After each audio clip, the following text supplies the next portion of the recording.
The crises of 2020 shined a bright light on just how fragile and inadequate our country's existing early care and education policies and systems are. This was true, though, long before 2020. The needs of young children, their families, and their early childhood educators are not being met. We need to do something different. We need to reimagine early care and education, and we must do it now.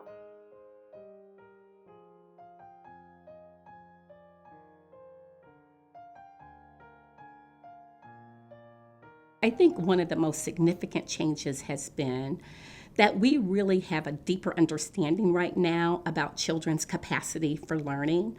And I think that's because we've learned so much more about the intersection between neuroscience and the environment.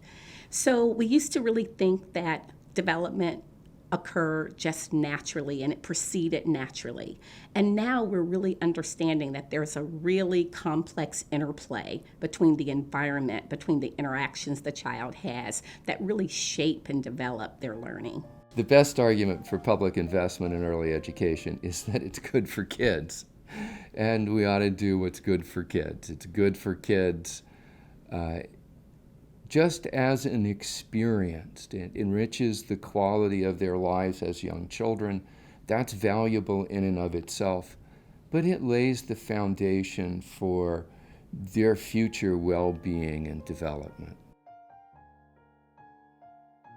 We need a serious commitment to financing. The field has grown, the commitments of funding have increased, but we are still very short of where we need to be. It shouldn't be that you've got parents paying 20-30% of their income for childcare. It shouldn't be that you have a teacher that in preschool that makes a fraction of what she could make, even with a BA degree if she was teaching first grade.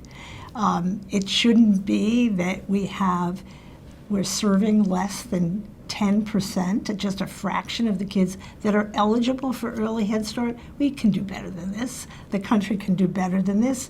And it's time for a serious commitment of resources to make this happen. Our federal investment in early care and education is just a sliver of gross domestic product. It is not nearly enough to ensure that all families have access to quality early care and education options, that all children have the strong foundation they need, or that those teaching and caring for young children are paid well for the complex work they do. Now is the right time to imagine something different and to make action a priority.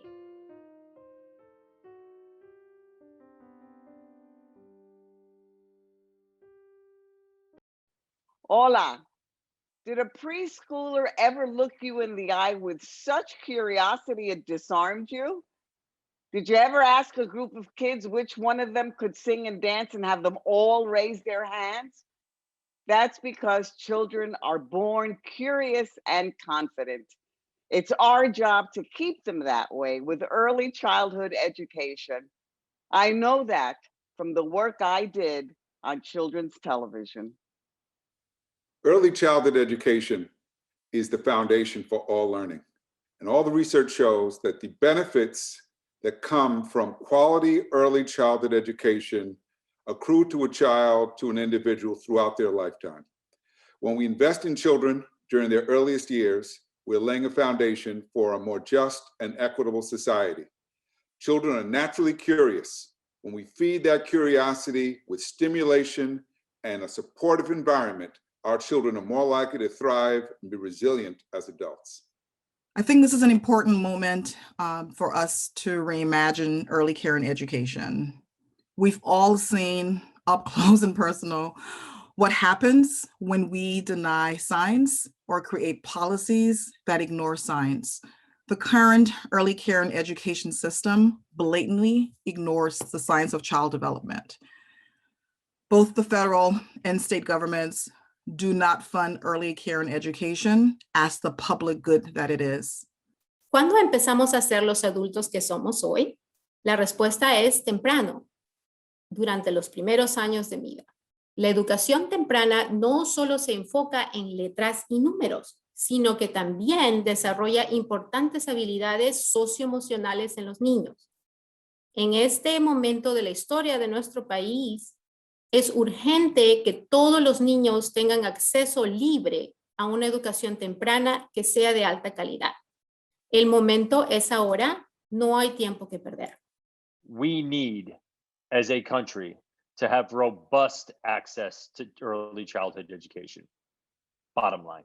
The data shows clearly that access to early childhood education creates positive outcomes for kids and turns them into adults that are capable and actually help build a better America.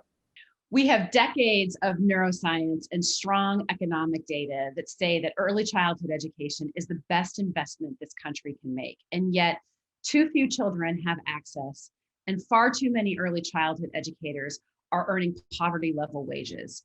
It is time that we build on the science of early childhood education and the economic data that we have to ensure that every single child in this country has access to high-quality early learning, and every single early childhood educator is afforded professional salaries, health benefits, and retirement benefits. We're looking forward to a reimagining of what childcare can be, particularly as family care. The pandemic showed us how much families and employers rely on high-quality childcare. We also saw what suffers when it's not available, and now share the concerns of what comes next for children in school. We know that this is the greatest investment our country can make for our national security, for the well-being of our families and our children, and for really a robust infrastructure investment in our country. The earliest years are so critical. The human capital that is developed in these first 5 years of life are something that will serve our country in so many ways. Parents have always been the first teacher of their children. And what's happened during COVID is that parents are now an essential teacher of their children. And so the partnership between teachers and parents to support the learning of children has never been more important than it is today. Now is the time, because we never were able to address high quality early education and care as a siloed issue.